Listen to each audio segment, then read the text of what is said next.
Walk into a modern pet store or scroll through an online retailer, and you are immediately confronted with a problem that did not exist for most of canine history.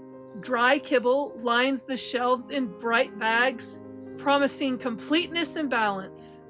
Freezer cases advertise fresh meals that resemble human food more than animal prey.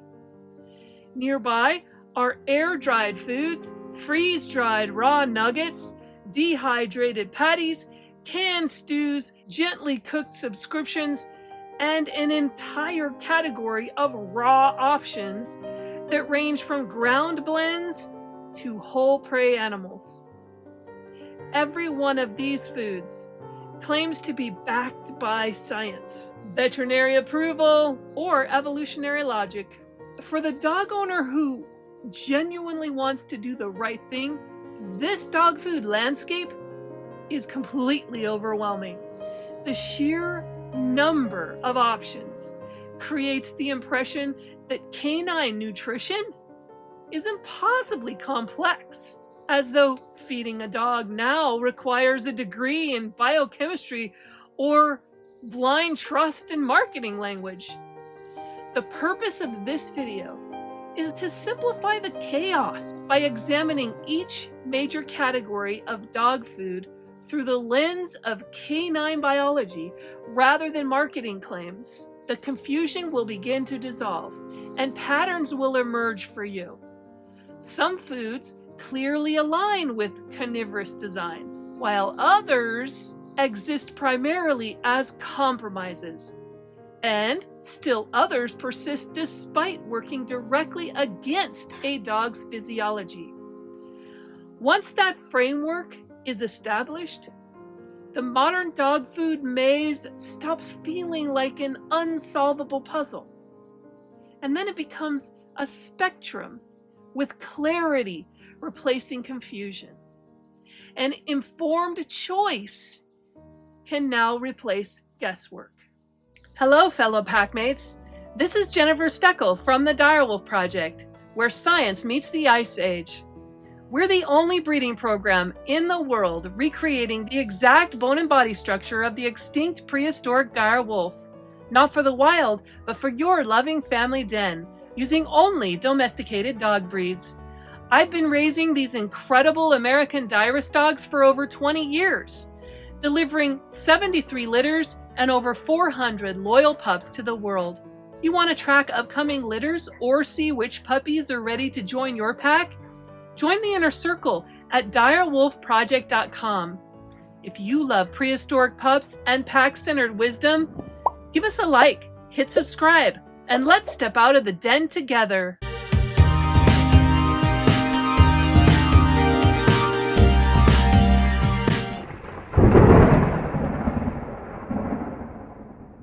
Before evaluating any dog food, there must be a clear standard against which all options are measured. Without that standard, discussions about nutrition drift into personal preference, marketing language, or even emotional comfort. Biology, however, does not drift. It leaves evidence and it demands consistency. A biological North Star is simply the original design of the organism. It is the set of anatomical, physiological, and metabolic traits shaped by evolution that determines what an animal is built to eat, digest, and thrive on over time. For dogs, that design did not emerge in pet stores or kitchens. It emerged in landscapes defined by scarcity, cold, competition, and prey. Domestic dogs directly descend from wolves, and wolves directly descend from a lineage of carnivorous canids that survived by hunting and consuming other animals. This ancestry is not symbolic, it is physical. It is written in the very structure of the teeth, the mechanics of the dog's jaw, the acidity of its stomach, the length and function of the intestines, and the metabolic reliance on animal-derived nutrients. A dog's body is optimized to extract energy efficiently from animal tissue. Muscle provides protein in a form that closely matches the dog's own tissues. Fat provides dense, stable energy and essential fatty acids. Organs deliver vitamins and minerals in highly bioavailable forms. Bone supplies calcium and phosphorus in ratios the canine body recognizes instinctively. Blood, connective tissue, and marrow round out a nutritional profile that requires minimal processing and little microbial assistance. Plant matter, on the other hand, presents a fundamentally different challenge for a canine. Plants are structurally defended. They are also chemically defended. And they are nutritionally packaged in ways that resist digestion. In other words, they don't want to be eaten. Assessing their energy requires prolonged chewing, lateral jaw movement, long digestive transit times, and extensive microbial fermentation. These are traits found in true omnivores and herbivores. They are not central features of canine anatomy. This distinction matters because the modern dog food market often treats dogs as if they were opportunistically interchangeable with omnivores. Foods are formulated around carbohydrates as structural necessities rather than nutritional ones. Processing methods assume starch tolerance rather than carnivore efficiency. The result is a food landscape that prioritizes what can be manufactured easily rather than what aligns with biological design. Using the dog's carnivorous blueprint as a reference point does not mean rejecting every modern dog option outright. It means recognizing where each option sits on a spectrum of biological alignment. Some foods closely resemble the structure and nutrient composition of prey. Others attempt to approximate it through processing and supplementation. Some foods diverge so far from prey that they require continuous justification to remain plausible. Throughout this video, every type of dog food will be evaluated using this same framework. The question will not be whether a food can keep a dog alive or whether it is popular, affordable, or convenient. The question will be whether it respects the animal's original design, or if it asks the dog's body to compensate for a mismatch. Once this biological North Star is established, the modern dog food maze begins to resolve into something far more understandable. Each category reveals its strengths, its compromises, and its limitations with far less confusion. From here, we can begin examining the dog food landscape itself, starting at the far end of the spectrum with the foods least aligned with a carnivorous design, and working our way steadily closer to what dogs were built to eat.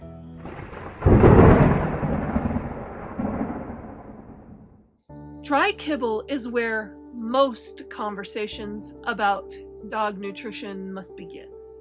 Not because it is biologically appropriate, far from it actually, but because it's the foundation upon which the modern pet food industry is built.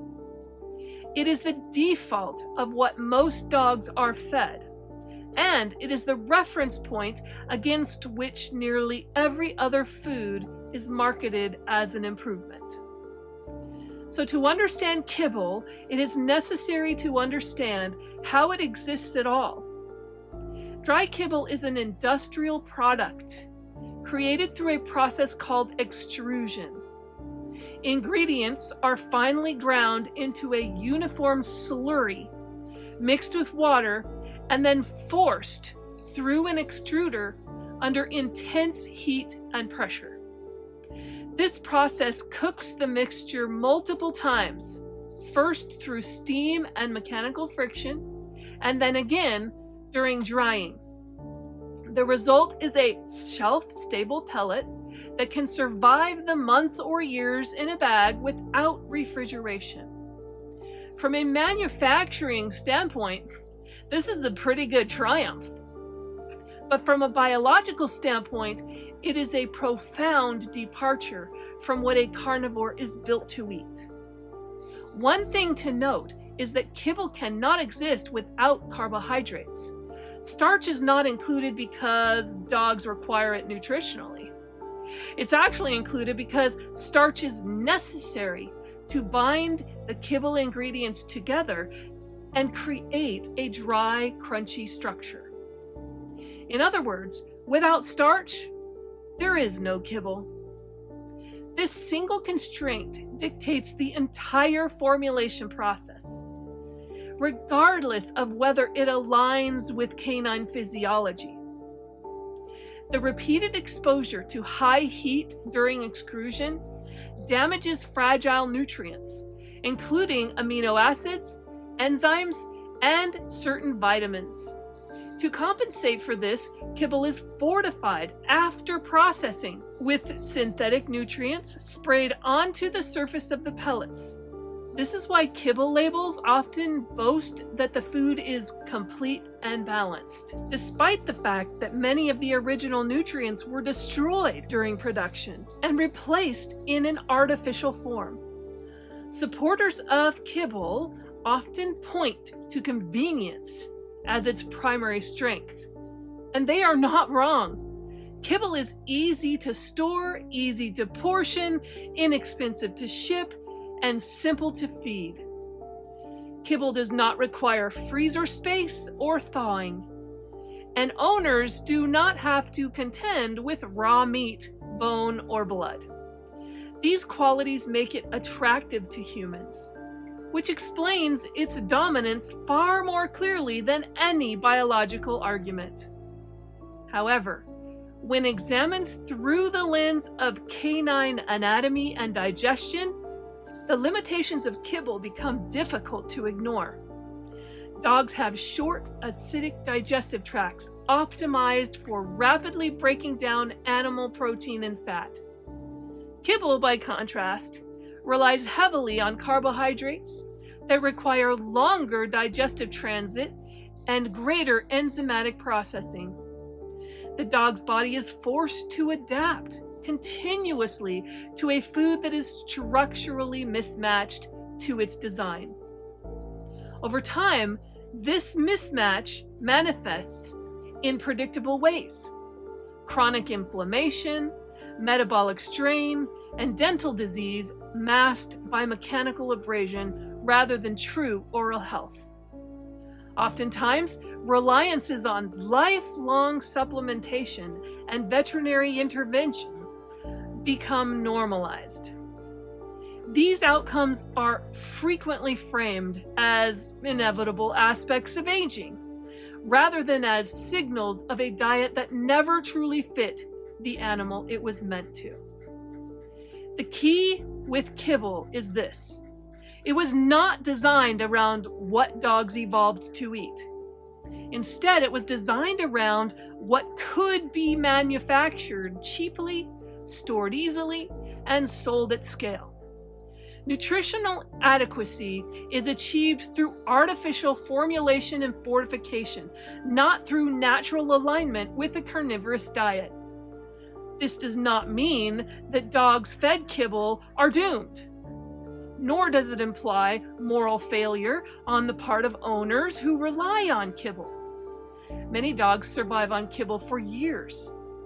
Survival, however, is not the same as biological optimization. A food can sustain life while still working against the body it feeds. When placed on the closeness scale to a species-appropriate diet, dry kibble sits at the farthest end from carnivory. It is the most processed, the most carbohydrate dependent, and the most structurally altered form of dog food available today. And every step away from kibble in the modern dog food landscape represents a step closer to respecting the animal's original design. Understanding kibble's position on this spectrum is essential because it clarifies why so many other options exist at all.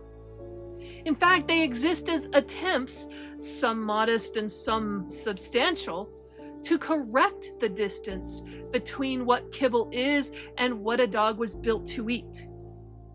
With that foundation established, we can now move to the next category, which is often presented as a meaningful improvement, yet still carries many of the same underlying assumptions.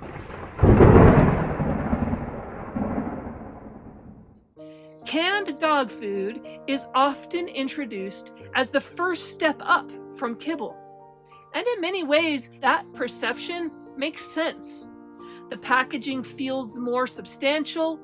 The food looks more like something recognizable as meat. The presence of moisture alone gives the impression of freshness and nourishment. For many dog owners who begin questioning dry kibble, canned diets appear to offer a more natural alternative without straying too far from familiarity. To understand where canned food truly sits, however, it is important to look beyond appearance and examine how it is made. Canned dog food is produced by combining ingredients into a slurry, just like kibble, that is sealed in a can and then cooked under high heat through a process called retort sterilization. This method is necessary to destroy any bacteria and ensure shelf stability. While effective for safety and storage, the heat exposure is intense. It's also prolonged, often exceeding that used in kibble production. Canned dog food is essentially pressure cooked in its container. From a nutritional standpoint, this level of heat alters the proteins, denatures the enzymes, and degrades heat-sensitive vitamins. As with kibble, many nutrients must be added back synthetically after processing in order to meet minimal nutritional requirements. The presence of visible meat does not negate the fact that the food has been fundamentally transformed. Canned food offers some advantages over kibble. Of course, you know its higher moisture content more closely resembles the natural water intake dogs would receive from prey. This can support hydration and reduce strain on the kidneys in dogs that do not drink enough water on their own. The softer texture can also be easier for dogs with dental pain or missing teeth to consume. However, canned food shares several of the same foundational limitations as kibble does. Carbohydrates are still commonly included, not because dogs require them, but because they are useful for texture, cost control, and formation consistency. Plant-based thickeners, starches, and fibers are often present in significant amounts. These ingredients remain poorly aligned with a carnivorous digestive system, even when suspended in gravy rather than baked into pellets. Another overlooked issue with canned food is the lack of mechanical engagement. Dogs are evolved to chew, tear, and crush. The act of eating plays a role in dental health, jaw strength, and satiety signaling. Soft, homogeneous food bypasses these functions entirely, which can contribute to plaque accumulation and reduced oral health over time, despite appearing gentle and easy to eat. The key insight with canned food is that it often improves one aspect of the diet while leaving the core mismatch intact. Moisture is restored, but processing remains heavy, texture changes, but the reliance on synthetic fortification persists. The food looks more natural, yet its structure and nutrient delivery are still dictated by industrial constraints rather than biological design. On the closeness scale to a species-appropriate diet, canned dog food sits slightly closer than kibble, primarily due to its moisture content and reduced reliance on extrusion. However, it remains firmly within the category of highly processed foods. It is better described as a lateral shift rather than a true step toward carnivory. For some dogs, canned food can serve as a transitional option or a supportive tool during illness or recovery. It can also be useful when hydration is a concern. What it cannot do is fundamentally align a dog's diet with the evolutionary blueprint that shaped its body in the first place. Understanding this helps explain why many owners who switch from kibble to canned food still find themselves searching for something more. They have addressed the dryness issue, but not the deeper question of biological compatibility. With that in mind, the next category moves further along the spectrum, appealing strongly to human sensibilities while still carving important compromises beneath the surface.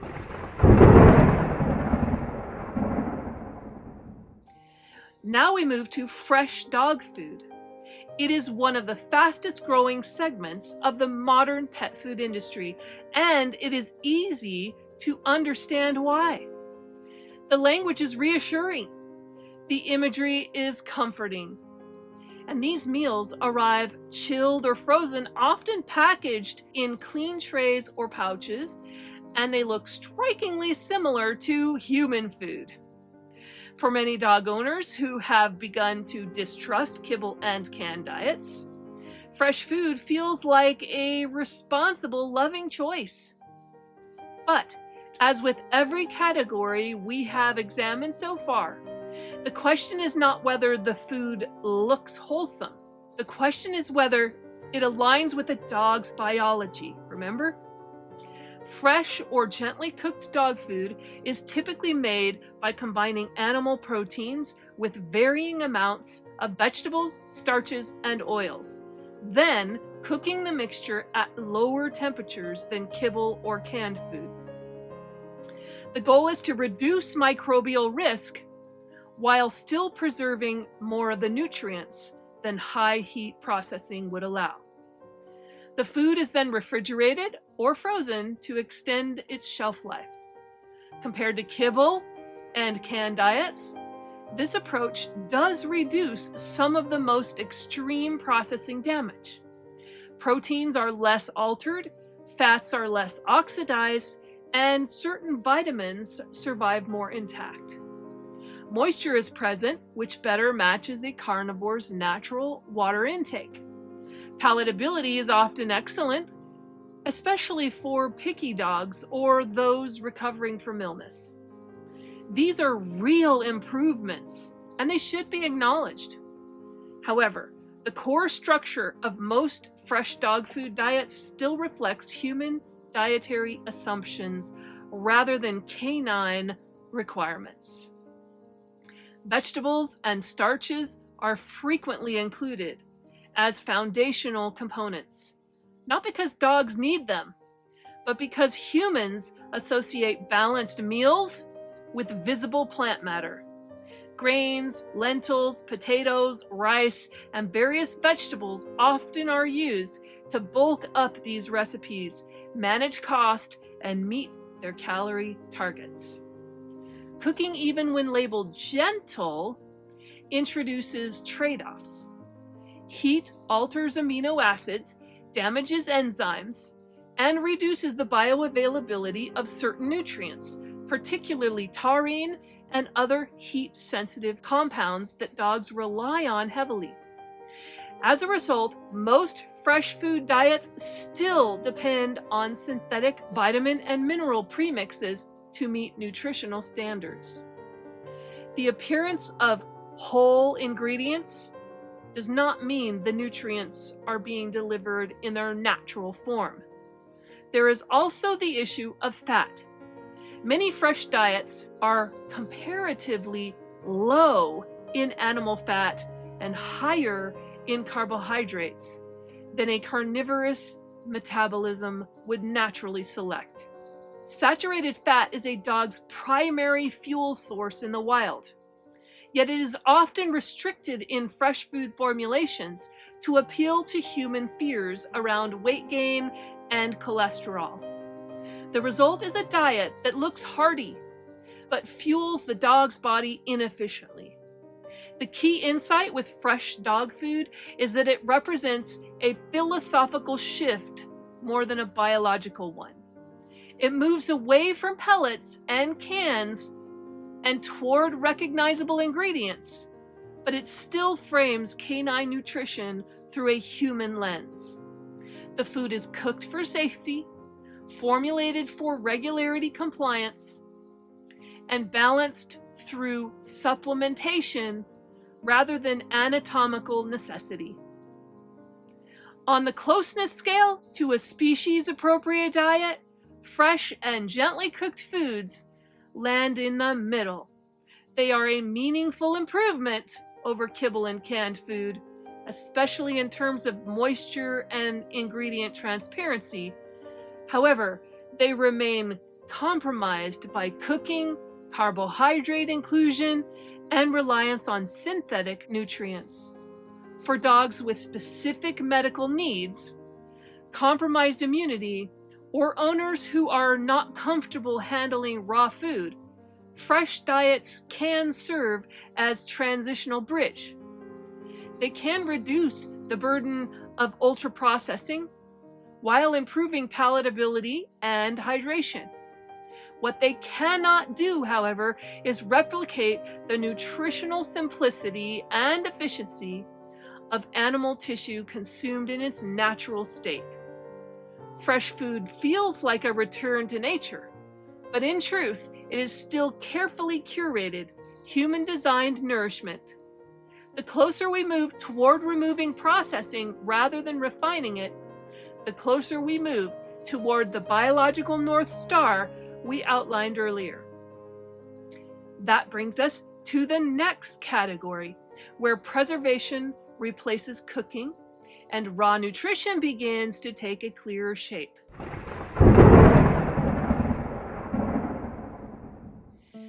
Dehydrated dog food often enters the conversation wearing a clever disguise. It is marketed as raw adjacent, shelf stable, lightweight, and convenient, while quietly borrowing credibility from the raw feeding movement without fully committing to its biological implications. At its core, dehydrated dog food is made by removing moisture from ingredients through prolonged low heat exposure. Meat organs, vegetables, and starches are combined, then dried until the food becomes lightweight and shelf-stable. Water is added back in before feeding, theoretically restoring the meal to something closer to its original form. This category appeals strongly to thoughtful dog owners who want to leave kibble behind, but are not ready for frozen, raw, or whole prey. It promises simplicity without refrigeration and claims minimal processing compared to traditional dry food. In that sense, it represents a step forward from extrusion-based diets.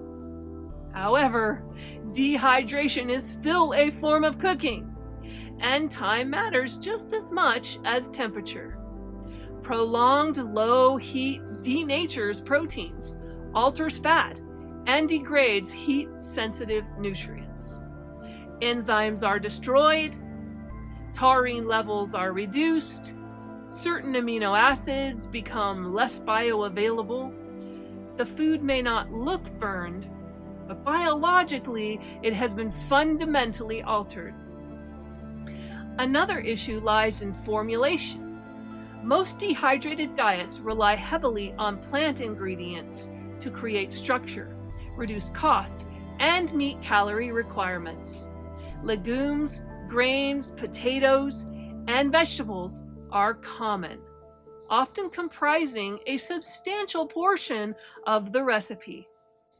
While these ingredients can survive dehydration intact, they still require digestion pathways that dogs are poorly equipped to provide. Rehydration does not magically make cellulose digestible or starch metabolically ideal. As with fresh food, the nutrient gap created by processing is typically filled with synthetic vitamin and mineral premixes. This is not a flaw unique to dehydrated food, but it is an important signal. When a diet cannot meet nutritional needs through whole animal ingredients alone, it is no longer aligned with evolutionary design. There are, of course, advantages. Dehydrated food is lighter, easier to store, and often cleaner to handle than frozen raw. It provides moisture once rehydrated, which is an improvement over kibble. Ingredient lists are usually shorter and more transparent than conventional dry food. For travel emergencies or households without freezer space, dehydrated diets offer logistical flexibility. The key insight with dehydrated dog food is that it occupies an in-between state. It is less processed than kibble, but more altered than raw. It gestures toward carnivory while still anchoring itself in human food logic. The dog receives animal protein, but often diluted by carbohydrates and compromised by heat. On the closeness scale to a species-appropriate diet, dehydrated food ranks above kibble and canned food, and roughly alongside fresh or gently cooked diets, depending on formulation. It is a transitional option, not an endpoint. It reduces the worst harms of ultra-processing, but does not restore the biological simplicity of prey-based nutrition. Dehydrated food answers the question, how can I make feeding easier? Rather than the deeper question of what is my dog actually built to eat? As we move forward, the processing steps continue to fall away. Heat disappears, moisture returns in its natural form, and the diet begins to resemble not a product, but a body. That is where the next category takes us.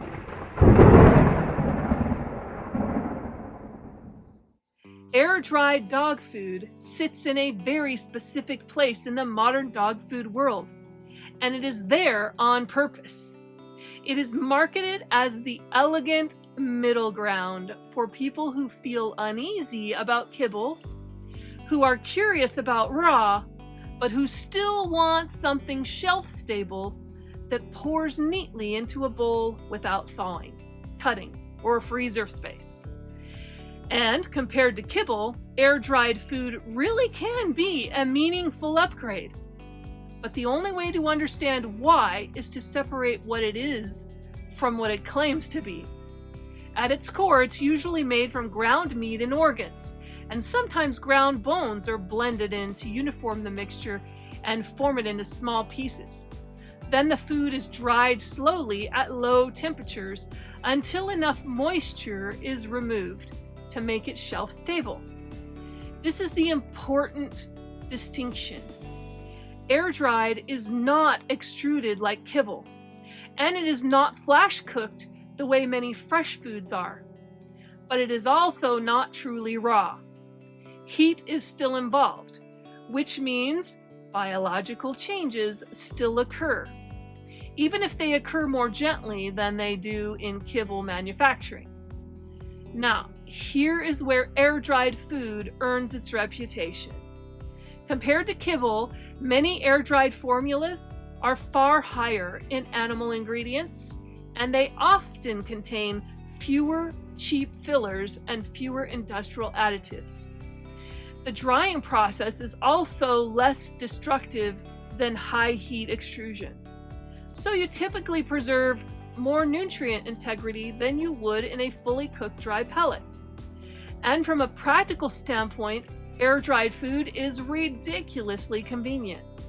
It is lightweight, pantry stable, it's travel friendly, and proportioning it is easy. For a dog owner who wants to step away from kibble without handling raw meat, it is often the most realistic bridge food available. But once you let your excitement settle, you have to look at the trade-offs that still remain, okay? Because air-dried food answers convenience better than it answers biology. The first trade-off is moisture, and this is not a small issue for carnivores. Dogs evolved eating prey, and prey is wet. Fresh animal tissue naturally carries water in the exact content the body expects. And when you remove that water, you create a meal that is calorie dense but dry. And over time, that dryness can matter to your dog, especially for dogs that do not naturally compensate by drinking enough water. Owners can absolutely offset this by hydrating the food or by adding moisture-rich animal foods alongside it. But the point remains that air-dried food alone does not naturally deliver hydration the way prey does. The second trade-off is that air-dried food is still heat processed, even if it is processed gently. Proteins are still altered, natural enzymes are still destroyed, and fats still undergo changes that are not identical to fresh tissue. It may be far less damaged than kibble, but it is still not biologically intact food. A third trade-off is that many air-dried brands still rely on synthetic nutrient blends to meet complete and balanced requirements, which means the nutrient profile is engineered after processing, rather than emerging naturally from a prey-based ratio of meat, bone, and organs. That does not automatically make it harmful, but it does reveal what it really is. It is a formulated product, not a natural diet. And then there is the cost. Air-dried food is usually extremely expensive, which makes sense when you consider that you are paying for higher animal content, manufacturing time, and also high convenience. The only risk is that people pay premium pricing and assume they have reached the biological summit, when they have actually reached a very polished middle step. So here is the key idea I want to leave you with, because it keeps the category in the correct mental slot. Air-dried dog food is best understood as a high-quality compromise. It reduces many of the worst problems of kibble, and it offers an ingredient profile that is often far more carnivore aligned. But it still lives in the shelf-stable world, which means it must sacrifice moisture and biological integrity to get there. When we place air-dried food on our closeness scale to a dog's species-appropriate diet, it lands clearly above kibble and usually above most canned foods and many gently cooked options, because it tends to be more meat-forward and less industrially processed. But it still sits below the true raw options because raw preserves natural moisture, it preserves the structure of animal tissue more faithfully, and does not rely as heavily on post-production nutrient engineering. Air-dried can be a powerful stepping stone for many households, especially when the alternative is kibble. But it is still a step toward the target rather than the target itself. This is the point in the conversation where the terrain changes. Up until now, every food we have discussed has lived somewhere on the processed spectrum, even when the processing was gentle or well-intentioned. Freeze-dried raw is different though, because it is the first category that attempts to preserve raw animal food without cooking it, while still making it practical for modern life. Freeze-dried raw typically begins as actual raw food. Meat, organs, bone, and sometimes fish are ground together in ratios designed to resemble prey. That mixture is frozen solid and then placed into a vacuum chamber where the ice is removed through sublimation. In simple terms, the water leaves the food without ever becoming liquid, which means heat is never used to dry it. This matters because heat is what destroys those enzymes, alters the proteins, and damages those delicate fats. By avoiding heat, freeze-drying preserves far more of the original biological structure of the food than any air-dried, baked, or extruded product ever could. That is why freeze-dried raw feels like a leap forward when you first encounter it. The ingredient lists are often short and animal heavy. The food smells like meat instead of cardboard. And from a nutritional standpoint, it is far closer to what a dog's body recognizes as food than anything we have discussed so far. From a practical standpoint, freeze-dried raw is also wildly appealing. It is shelf-stable, lightweight, easy to portion, and ideal for travel. You do not need freezer space. You do not need to handle raw meat juices. You can bring it camping, on the road trips, or even keep it without worrying about spoilage. For many people, this is the first time feeding raw feels possible rather than intimidating. But freeze-dried raw is not perfect, and understanding its limitations is what keeps people from treating it like a magic solution. The most obvious limitation is cost. Freeze-drying is expensive, and the final product reflects that. For large dogs or multi-dog households, feeding exclusively freeze-dried raw can become financially unrealistic very quickly. This often leads owners to underfeed their dogs and over-rely on treats or stretch the meals in ways that quietly undermine the diet's benefits. The second limitation is moisture, and this one is subtle but important. Freeze-dried raw has had nearly all of its natural water removed. That means what was once biologically wet prey has become a dry, airy structure that absolutely must be rehydrated before feeding. When fed dry, it increases the risk of choking and places unnecessary strain on hydration, digestion, and kidney health over time.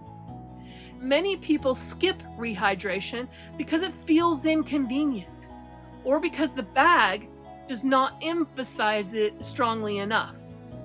But from a biological perspective, adding water is not optional. Rehydration is what brings freeze-dried raw back into alignment with how a carnivore is designed to eat. Another important consideration is formulation. Many freeze-dried raw foods rely on synthetic vitamins and minerals to meet regulatory nutrient standards. That does not make them dangerous, but it does mean the diet is still engineered rather than naturally complete. It is raw in form, but it's often formulated in function. And finally, freeze-dried raw does not engage a dog's jaw or chewing behavior the way whole prey or chunky raw meals do. The pieces crumble easily and are swallowed quickly, which means dental benefits are limited unless the food is paired with raw meaty bones or other chew-based foods. So here is the key insight that keeps freeze-dried raw in the correct place on the map. Freeze-dried raw is raw food that has been preserved for human convenience. When handled correctly, meaning fully rehydrated and fed in adequate amounts, it delivers many of the biological advantages of raw feeding.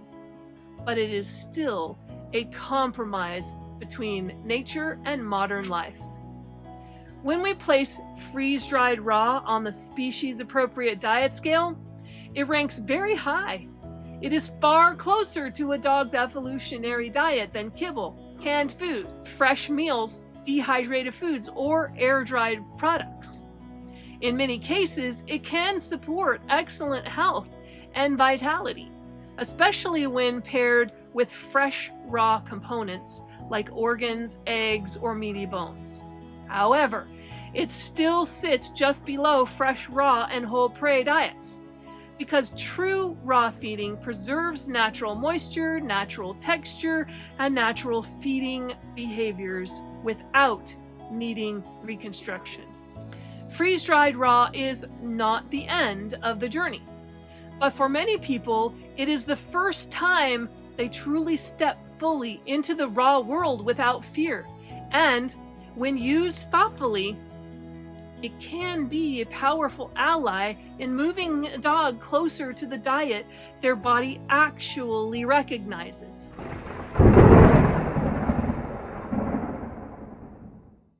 This is the point where we stop trying to preserve raw food for convenience and simply feed it as food.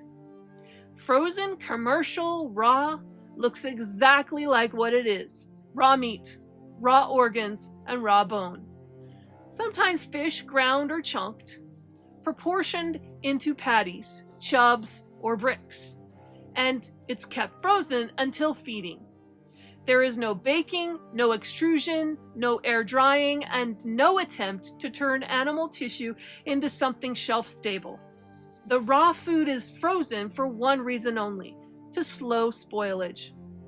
From a biological perspective, this is enormously important. Unlike every category we've discussed before freeze-dried raw, frozen commercial raw preserves the food in its native state. The proteins remain intact. The fats are not oxidized. The enzymes are not denatured. And moisture is still present, exactly as it would be in prey. What goes into the bowl looks, smells, and behaves like real food because it is real food. This is why dogs tend to respond so dramatically when switched to frozen raw. Their stool volume often decreases. Their breath improves. Coats soften and shine. Muscle tone becomes more defined. Hunger cues normalize. And these are not miracles. They are predictable outcomes when a carnivore finally receives the food its digestive system evolved to process. Frozen commercial raw also removes much of the fear that stops people from feeding raw in the first place. The diet is prepared for you. The ratios are already set. You are not standing in your kitchen trying to calculate bone percentages or wondering whether you forgot an organ. You thaw, portion, feed, and then clean up. That said, this option does come with trade-offs, and pretending otherwise does no one any favors. The first is logistics. Frozen raw requires freezer space, planning, and thaw time.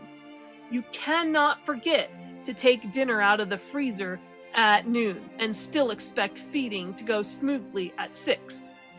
Traveling becomes more complicated. Power outages suddenly matter.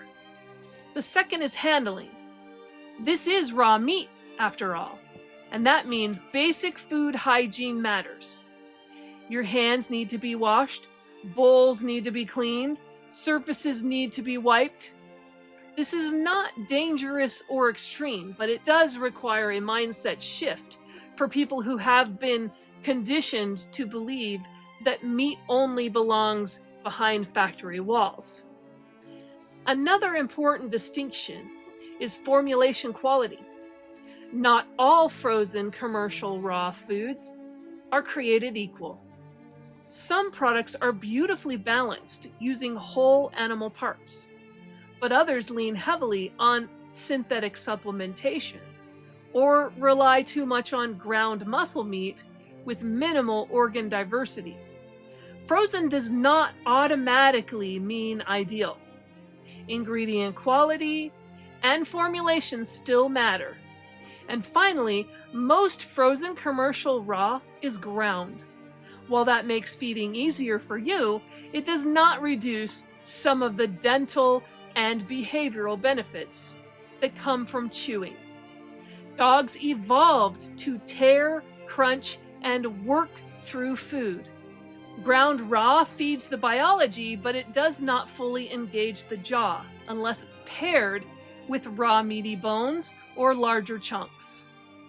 Now here's the key insight that anchors frozen commercial raw in the bigger picture. This is the first category that fully respects the dog's digestive design without reconstruction. It does not require rehydration. It does not rely on heat-altered proteins. It does not ask a carnivore's gut to reinterpret food that has been structurally changed. When we place frozen commercial raw on the species-appropriate scale, it sits very near the top. It is functionally aligned with a dog's evolutionary biology and capable of supporting long-term health, reproduction, immune resilience, and metabolic stability when properly formulated. The only category that surpasses it is feeding whole prey or thoughtfully constructing homemade raw meals that preserve chewing behavior and anatomical variety. But frozen commercial raw remains one of the most powerful and realistic options for people who want to feed biologically appropriate food without becoming full-time butchers. If freeze-dried raw is the bridge into raw feeding, frozen commercial raw is where the ground becomes solid under your feet.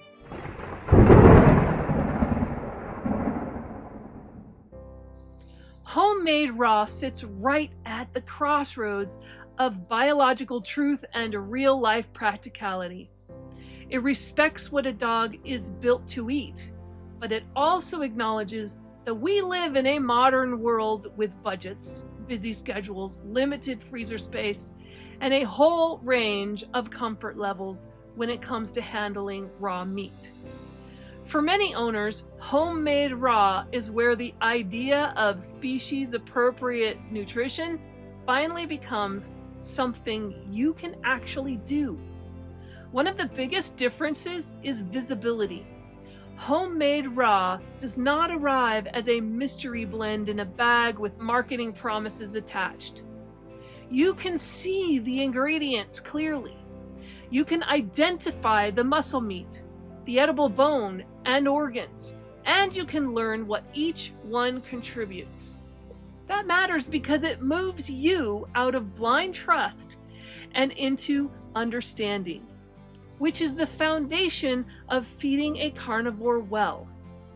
When homemade raw is built correctly, it can mirror whole prey surprisingly closely. Bone supplies calcium and phosphorus in a natural ratio, Organs deliver fat-soluble vitamins and trace minerals in a form that is already biologically ready to be used. Muscle meat provides amino acids and energy. Fat supports hormones, metabolism, and endurance.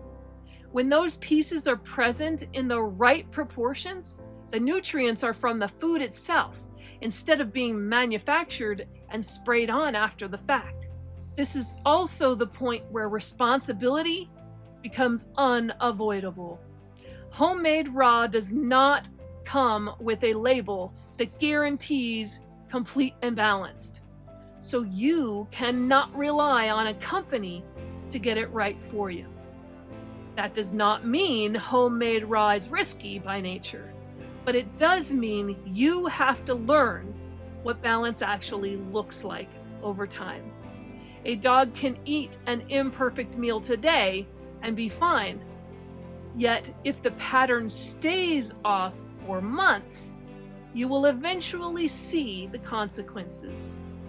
The upside is control, though, and control is powerful. You can rotate proteins with intention. You can avoid ingredients that cause issues for your dog. You can choose quality based on what you can source and afford. You can feed meals in chunks for chewing benefits, or you can grind when a dog needs that support. You stop being trapped inside someone else's formula, and you start feeding the dog in front of you. But there are practical downsides, and they are worth naming honestly. Homemade raw takes time. It requires shopping, prep, and storage. It usually demands quite a bit of freezer space, and it is not always easy to travel with unless you plan ahead. You also have to build confidence in your own abilities, and that usually happens in stages rather than overnight. Most people do not switch perfectly in one dramatic leap, and they do not need to. Many owners begin by adding raw components to what they already feed, or by preparing a few meals per week while they learn. As long as the trend line moves closer to a dog's natural biology, processes still count. And a dog benefits from this improvement in his diet even if the diet is not flawless on day one. On the species-appropriate closeness scale, homemade raw sits just below whole prey. It can be extremely species-appropriate, but it relies on human decision-making, which means the quality of homemade raw depends on how well the diet is constructed. When it is done with consistency, homemade raw becomes one of the strongest options available because it feeds a carnivore like a carnivore while keeping the human reality of modern life in view. For many dogs, this is the sweet spot where biology and practicality finally shake hands.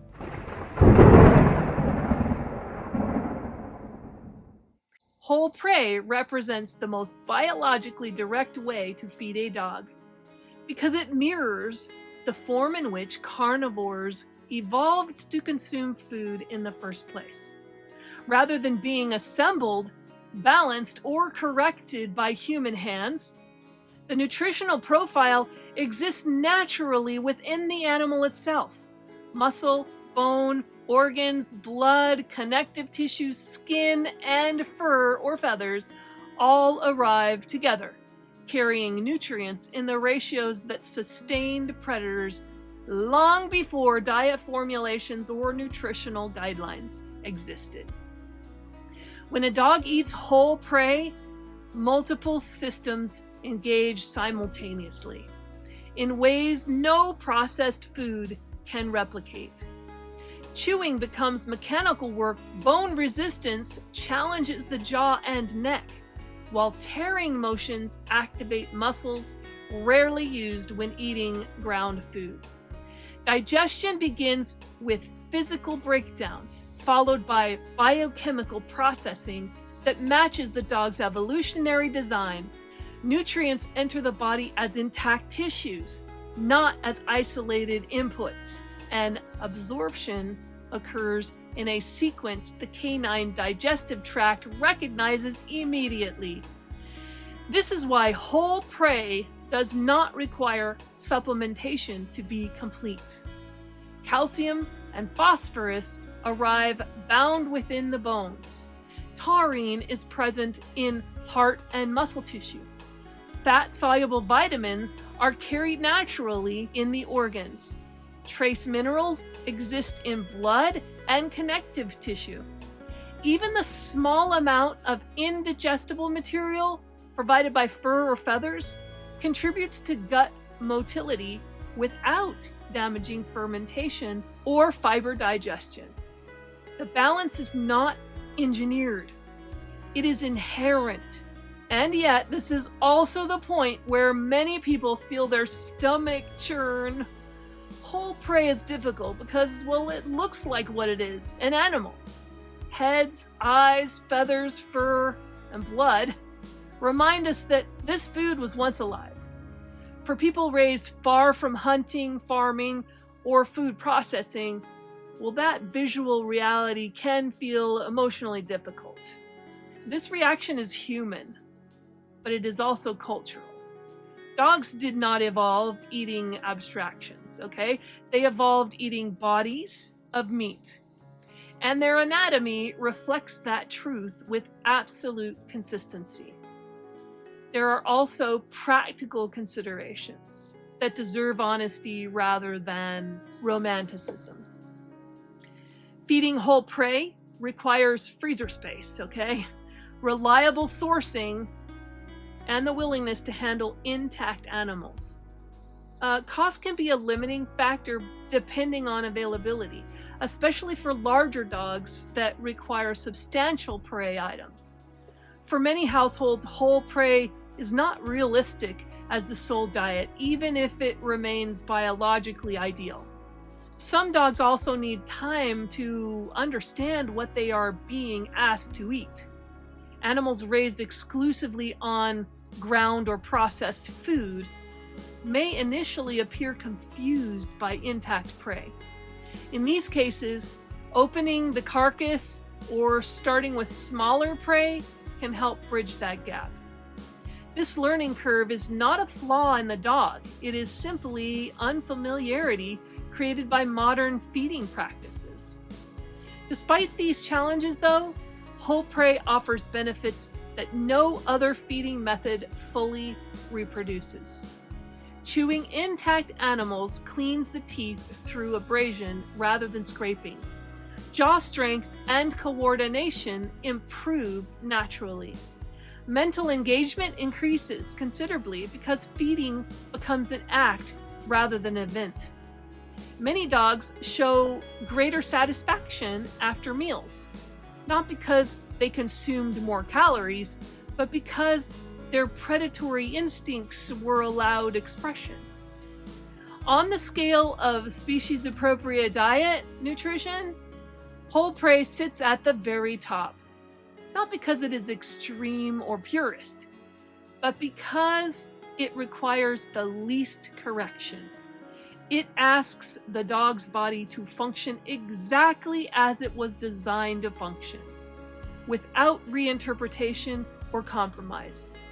This does not mean that every dog must eat whole prey to thrive. It means that whole prey defines the biological reference point. Every other feeding method can be evaluated honestly by asking how closely it aligns with this model and what trade-offs are being made in the process. Whole prey is not about spectacle, virtue, or providing a philosophical point. It is about recognizing that dogs are carnivores, shaped by anatomy. When a dog consumes an animal whole, the lineage written into its teeth, gut, and bones becomes visible again. Health is the goal. Everything else is a constraint.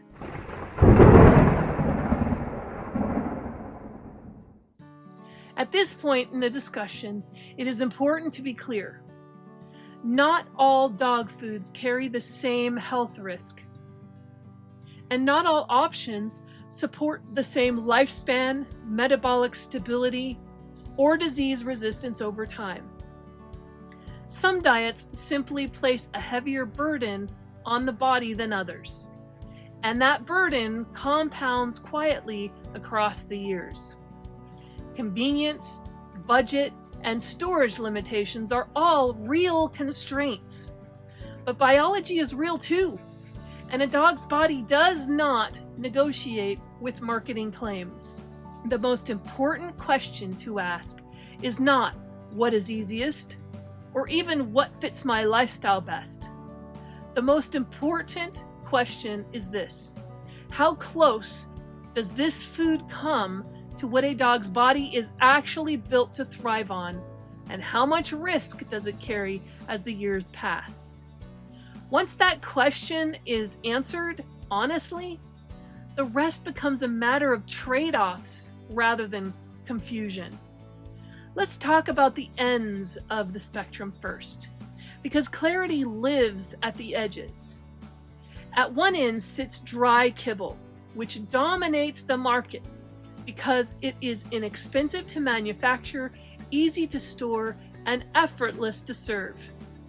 It is also the furthest from a species-appropriate diet for a carnivore. Kibble requires heavy processing, and starch is a structural necessity and delivers unnaturally high carbohydrate load that dogs did not evolve to manage long-term.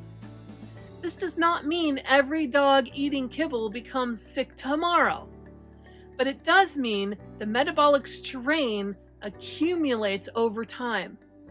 Chronic inflammation, insulin dysregulation, obesity, dental disease, and degenerative conditions rise sharply in populations fed high carbohydrate, ultra-processed diets year after year.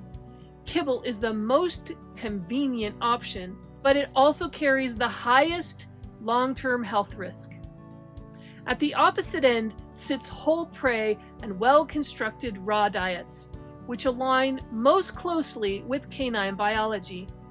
These diets deliver nutrients in their natural ratios.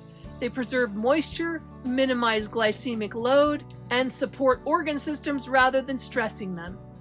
Dogs fed closer to this end of the spectrum tend to show leaner body composition, stronger dental health, improved immune resilience, and fewer diet-driven chronic conditions as they age.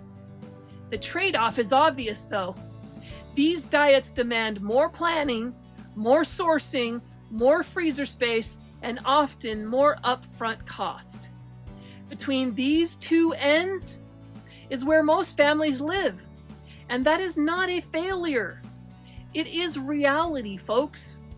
It is why the most useful way to think about feeding your dog is not as a single permanent choice, but as a trajectory. The healthiest option for any dog is the one that moves the bowl as close to a whole prey model as possible within the limits of what a household can sustain. Health improves as carbohydrate load drops, processing decreases, moisture increases, and nutrients come from animal tissue rather than synthetic reconstruction.